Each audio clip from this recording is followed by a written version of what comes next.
Bismillahirrahmanirrahim. Assalamualaikum warahmatullahi wabarakatuh. Perkenalkan, nama saya Miftahul Farid dari kelas 11 Al-Biruni nomor urut 21. Di video kali ini saya akan mempresentasikan uji kompetensi materi bab 2. Yang pertama, apa yang dimaksud dengan demokrasi? Demokrasi adalah sistem pemerintahan yang diselenggarakan dari rakyat, oleh rakyat, dan untuk rakyat. Demokrasi adalah sistem sosial dan politik pemerintahan diri dengan kekuasaan pemerintah yang dibatasi hukum dan kebiasaan untuk melindungi hak-hak perorangan warga negara. Dan yang kedua, jelaskan macam-macam demokrasi. Berdasarkan penyaluran kehendak terbagi menjadi dua macam demokrasi, yaitu sebagai berikut. Yang pertama, demokrasi langsung. Maksudnya dalam sistem ini semua warga negara terlibat langsung serta memiliki hak dalam pengambilan keputusan oleh pemerintah. Yang kedua, demokrasi tidak langsung.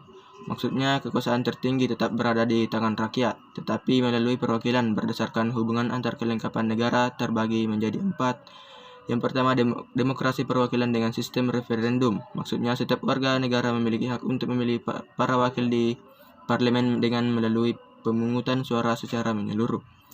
Yang kedua, demokrasi perwakilan dengan sistem parlementer, di mana badan legislatif dan badan eksekutif memiliki hubungan yang erat. Pemerintahan menjalankan program-program yang telah disetujui oleh Badan Perwakilan Rakyat.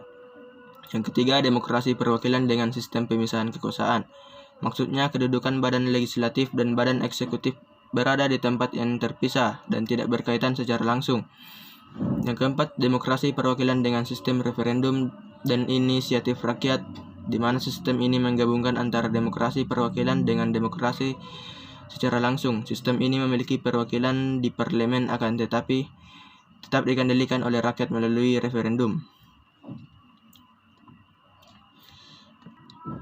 Dan berdasarkan prinsip ideologi terbagi menjadi 3 macam demokrasi, yaitu sebagai berikut. Yang pertama, demokrasi liberal, di mana sistem demokrasi ini memberikan hak kebebasan berpendapat kepada rakyat. Demokrasi rakyat. Dan yang kedua, demokrasi rakyat, di mana sistem demokrasi dijalankan sesuai dengan paham sosialis atau komunisme. Sistem ini mendahulukan kepentingan negara dan kepentingan umum di atas kepentingan individu.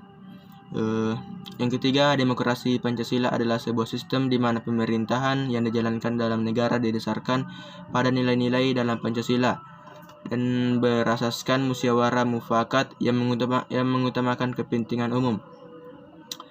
Dan soal yang ketiga, jelaskan Sokoguru Demokrasi Universal. Sokoguru Demokrasi Universal adalah suatu sistem demokrasi yang ditegakkan berdasarkan suatu dasar berpijak atau pilar atau tiang penyangga yang hidup kokoh yang mampu beradaptasi secara menyeluruh pada berbagai lapisan masyarakat dengan menembus batas atau sekat ruang dan waktu. Dan soal yang keempat, jelaskan bahwa nilai demokrasi Pancasila lebih unggul jika dibandingkan dengan demokrasi lainnya.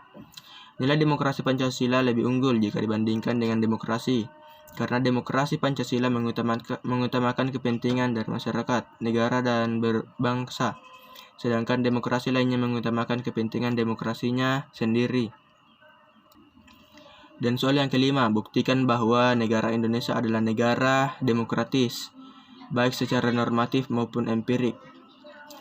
Yang secara normatif, asas demokrasi pada Indonesia dapat dibuktikan melalui manifestasi yang tertera di Pancasila dan bentuk-bentuk formal seperti pemilu langsung.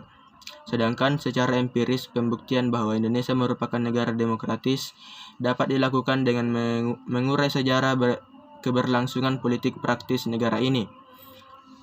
Dan soal yang terakhir, kemukakan prinsip-prinsip yang perlu dilaksanakan untuk mewujudkan kehidupan demokratis.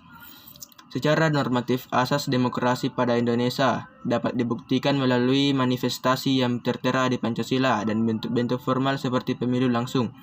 Secara empiris, pembuktian bahwa Indonesia merupakan negara demokratis dapat dilakukan dengan mengurai sejarah keberlangsungan politik praktis negara ini.